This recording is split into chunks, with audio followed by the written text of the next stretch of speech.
exploring the experiences of those who shared the stage, and Studio with Phil Collins reveals a rich tapestry of stories that reflect both his musical prowess and personal traits.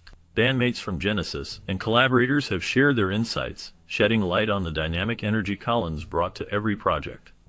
His drumming style, marked by a unique blend of power and precision, often drove the band's sound, while his vocal talent captivated audiences worldwide.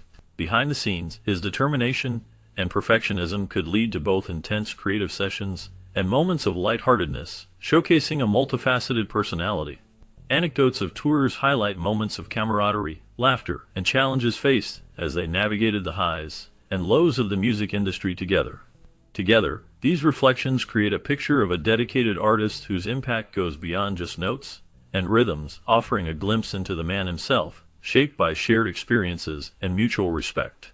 Meanwhile, Phil Collins' childhood in Chiswick, London, unfolded amid an atmosphere of encouragement and curiosity. He came into the world on January 30, 1951, with parents who understood the value of the arts. His mother brought theatrical energy into the home, while his father provided stability. With supportive parents, Phil's creative impulses found fertile ground. Receiving his first toy drum set at age 5, Collins quickly developed a fascination with rhythm and percussion. As he grew, he immersed himself in formal music training, learning the fundamentals and refining his technique. His teenage years saw a growing interest in performance, not only musically but also as an actor. His stage experiences included acting in plays, and a small part as an extra in the classic Beatles film A Hard Day's Night. Even though he dabbled in acting, the call of music proved stronger. Through school bands and neighborhood groups, Collins explored his talents in a variety of settings, shaping a versatile musical approach. In 1970, after several years of developing his craft, he auditioned for the progressive rock band Genesis, a pivotal moment that marked the beginning of his professional career. His unique upbringing, infused with stagecraft and music, cultivated both his technical mastery and a disciplined work ethic. Collins' early environment fueled his passion, and his ability to blend rhythm with emotion would later shape iconic performances, inventive songwriting, and influential live shows. Joining Genesis in 1970 marked a significant turning point in Phil Collins' career. He answered a classified ad in the music paper Melody Maker that sought a drummer with a sensitivity to acoustic music. His audition took place at Peter Gabriel's parents' home, where his relaxed demeanor and fluid playing style quickly impressed the band. Initially, Collins served as the drummer, playing a crucial yet behind-the-scenes role in the band's growth during their progressive rock phase. When Peter Gabriel departed in 1975, Genesis faced a tough challenge in finding a new vocalist. After auditioning over 400 singers without success, Collins stepped in hesitantly to sing on a demo. To the surprise of everyone, his voice blended seamlessly with the band's evolving sound. With Collins as the new lead vocalist, Genesis shifted towards a more radio-friendly style, while still keeping their complex arrangements and thoughtful lyrics. Albums like A Trick of the Tail and Duke marked a successful new phase. His dual role as drummer and vocalist was innovative for the time, and his leadership brought stability to the band during a potentially tumultuous period. Consequently, Collins' influence transformed Genesis from a niche progressive group into one of the most commercially successful rock bands of the late 20th century. In the early 1980s, Phil Collins' solo career took off dramatically, making him a global music icon. His first solo album, Face Value, released in 1981, was filled with personal reflections inspired by his difficult divorce. The single In the Air Tonight became a legendary track, known for its haunting sound and unforgettable drum break.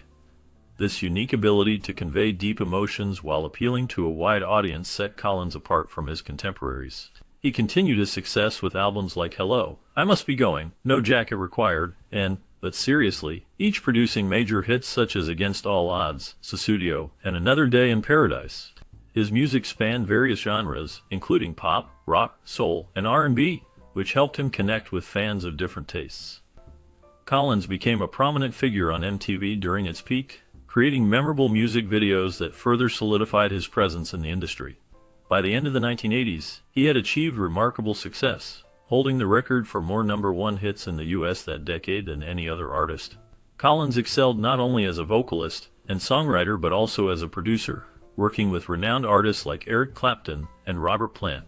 His ability to balance a thriving solo career while remaining a key member of Genesis demonstrated his extraordinary work ethic. Collins elevated both his personal brand and the band, merging rock stardom with mass appeal in a truly unique way. Despite achieving great success as a solo artist, Phil Collins dedicated himself to Genesis, managing the heavy demands of producing music, touring, and maintaining creative quality for both his projects. This intense commitment, however, came at a high personal price. Collins frequently discussed how fame and incessant travel affected his relationships, particularly his marriage to Andrea Bertarelli, which began in 1975. With his growing professional responsibilities, time at home dwindled, leading to a painful disconnect that was hard to mend. The emotional impact of his troubled marriage and career choices found its way into his music.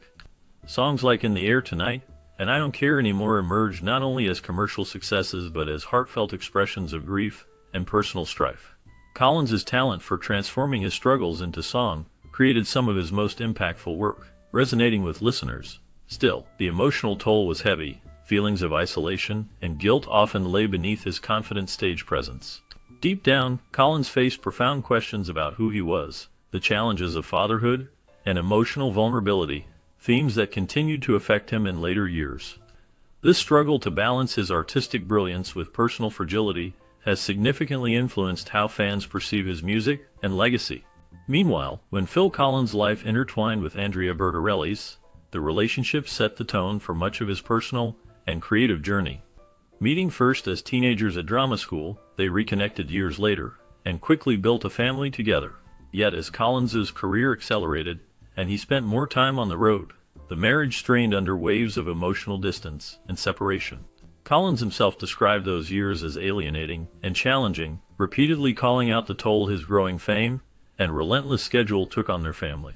Conversely, Andrea Bertarelli found herself frustrated with how the public came to know her story, often feeling misrepresented by the media and even by Collins' own accounts. The tension quietly brewed over the years until it was brought to the forefront in 2016 with the release of Collins' autobiography, Not Dead Yet. In the memoir, Collins opened up about his life, candidly exploring his relationships and private struggles. Bertarelli strongly objected to her portrayal in the book, accusing Collins of distorting events, shaping the narrative unfairly, and crossing boundaries by sharing intimate details. She publicly claimed that the memoir violated her privacy and took legal steps to challenge what she believed was an unjust and inaccurate depiction. Although the legal battle quickly faded from the headlines, the conflict spotlighted the enduring impact of past relationships and the intricate balance artists must strike when revisiting personal history in public. For Collins, the situation added fresh complexity to his legacy and publicly exposed the challenges that arise when stories once shared privately are made part of the cultural conversation. While reflecting on his time with Genesis, Peter Gabriel shared his thoughts about Phil Collins, who took over as lead singer after Gabriel left in 1975. This change came during a period when the band was reaching new heights in progressive rock. Some fans speculated that the shift might have created tension between the two artists. However, Gabriel has always made it clear that he does not see Collins as a rival. Instead, he admires Collins for his talents. In interviews, Gabriel has spoken about Collins' remarkable skills in balancing his roles as both a drummer and a lead vocalist, showcasing his unique charisma and talent. Gabriel recognized that Collins' leadership brought a fresh perspective to the band, steering it towards a more commercial sound that attracted a wider audience. Their musical directions naturally diverged, with Gabriel leaning towards more experimental and world music while Collins found success in pop rock. Despite these differences, they maintained a respectful relationship. Their collaboration during the 1982 Six of the Best concert showed their mutual respect and shared history. Gabriel sees Collins as a crucial player in Genesis's evolution, contributing to the band's longevity and growth beyond his own time with them. Meanwhile, Chester Thompson recalls his time playing alongside Phil Collins as both exhilarating and demanding, shaped not just by their musical abilities, but also the tension that can build between artists under pressure. Thompson, an American drummer with deep roots in jazz and fusion, had already proven his skill by playing with innovative bands like Frank Zappa's group and Weather Report before joining Genesis and Collins' solo ensemble.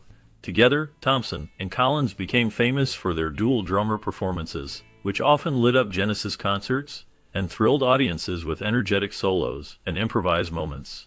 Their chemistry on stage grew not just from shared talent, but also from a mutual fondness for jazz styles and rhythmic precision, blending Thompson's fluid fusion approach with Collins' emotive and structured drumming.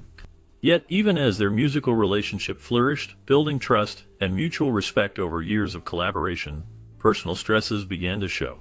Life on the road and the intensity of performing at the highest levels sometimes made it difficult to keep emotions in check. The final turning point came in 2007 during their last performance together, when a minor mistake on stage caused Collins to react angrily and publicly. Thompson, who had valued the partnership deeply, was hurt by the outburst and felt a loss of respect that lingered long after the show ended. After that night, the two did not speak for years, and Thompson reflected that although he would always admire Collins' artistry and professionalism, the pain left by that incident marked a clear, sad ending to a significant part of his life. Through Thompson's reflections, it is clear that great music often comes from complicated, real relationships, and even the strongest harmonies can be shaken by unmet expectations or difficult moments.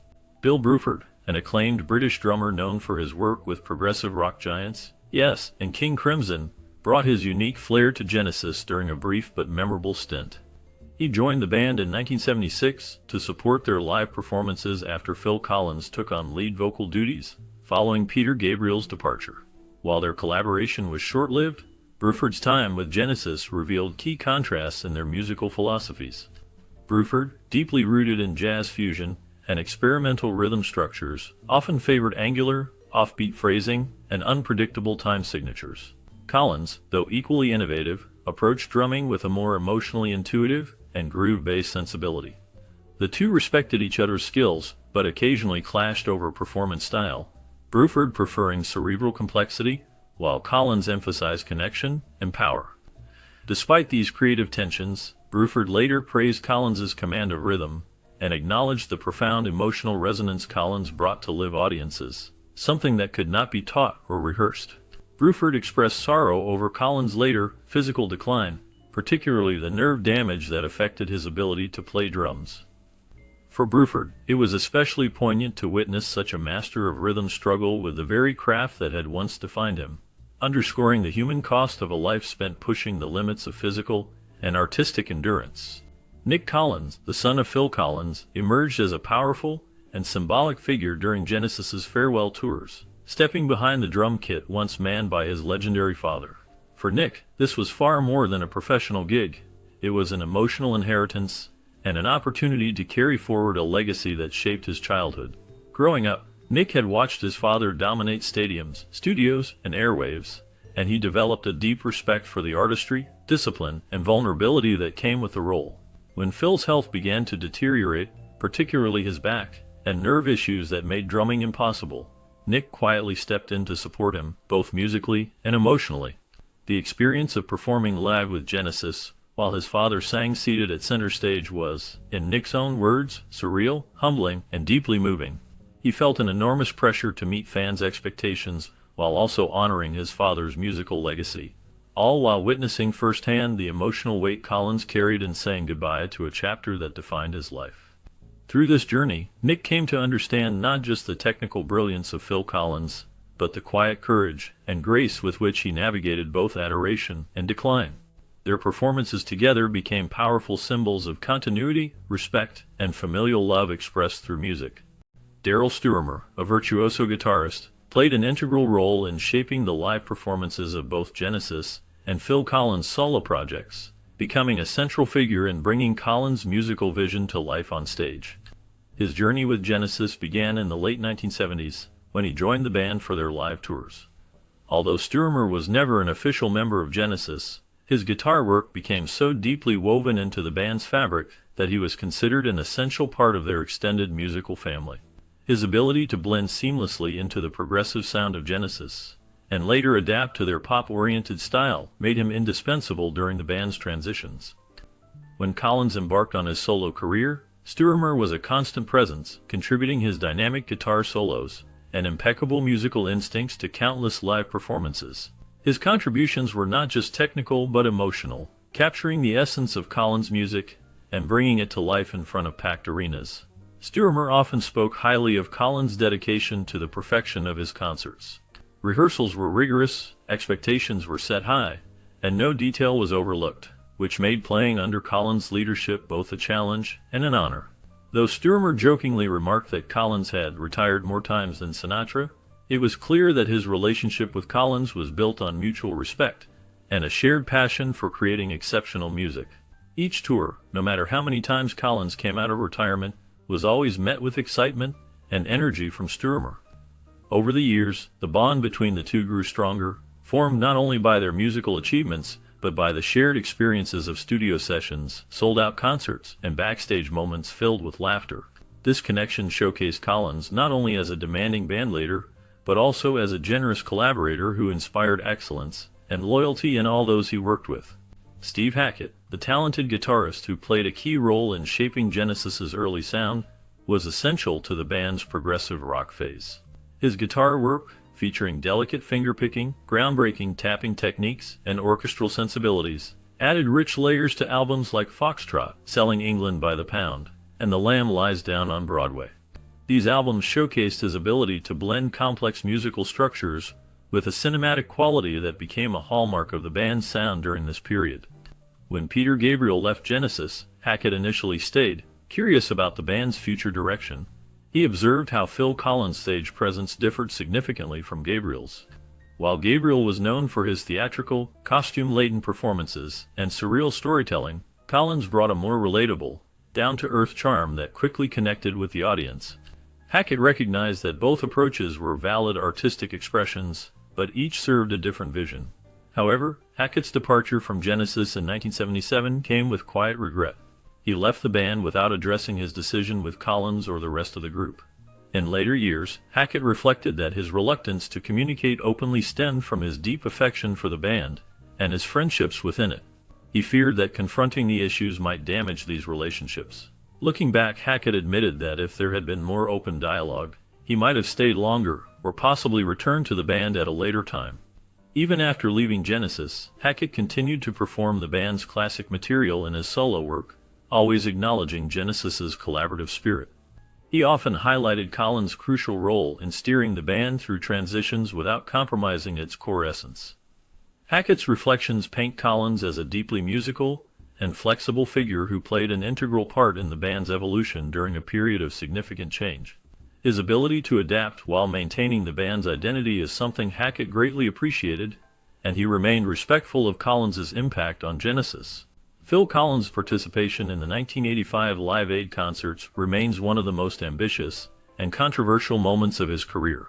In a remarkable display of dedication and logistical planning, Collins performed in both London and Philadelphia on the same day, playing with Sting in the UK, then flying on the Concorde to the US to appear with Led Zeppelin at JFK Stadium.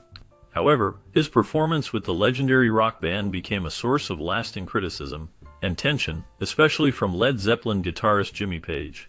The set, meant to be a powerful reunion of the group, was widely regarded as disjointed and disappointing. The problem stemmed from a lack of rehearsal. Collins had barely practiced with the band and relied on sheet music, while Page and Plant expected a more intuitive, rehearsed performance. Page later voiced his frustrations, suggesting that Collins didn't fully grasp the complexity of their material and had not sufficiently prepared. Collins, on his part, admitted the chaos of the day affected the show's quality and expressed regret for the rushed nature of the performance. He also felt scapegoated, arguing that the band's expectations were unclear and that the event itself was under-organized.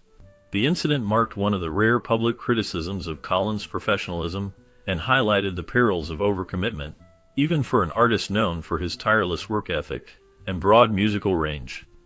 Despite the conflict, Live Aid remained a monumental event in music history, and Collins' dual-continent effort was still hailed as a logistical feat, albeit one overshadowed by artistic friction.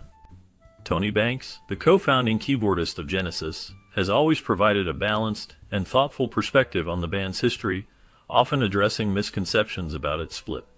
According to Banks, Genesis didn't break up because of personal conflicts, as many had assumed, but rather due to Phil Collins' declining health. Collins had developed nerve damage that made it increasingly difficult for him to play the drums and tour, leading to his decision to step away from the band. When it came to In the Air Tonight, Collins' breakthrough solo single, Banks debunked a popular rumor that the song was initially intended for Genesis, but was rejected by the group.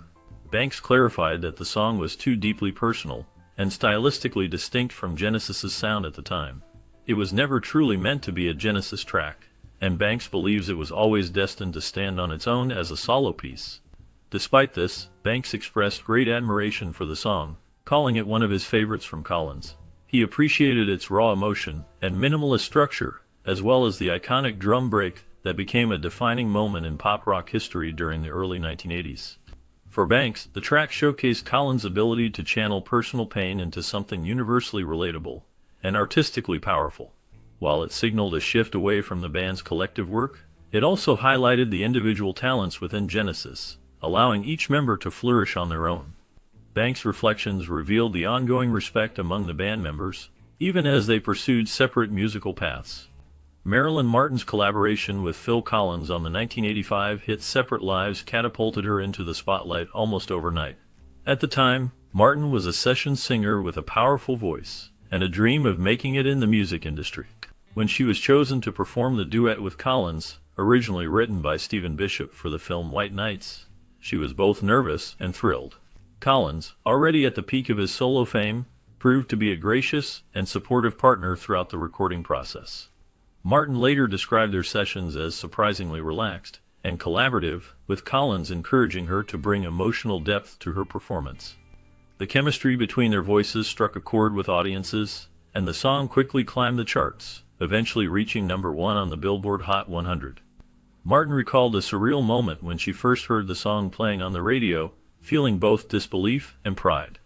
Though her later career didn't reach the same commercial heights, the experience of working with Collins remained a highlight of her life. She remembered him not only as a consummate professional, but also as a warm, kind presence who took the time to make her feel equal in a project that could have easily been overshadowed by his stardom.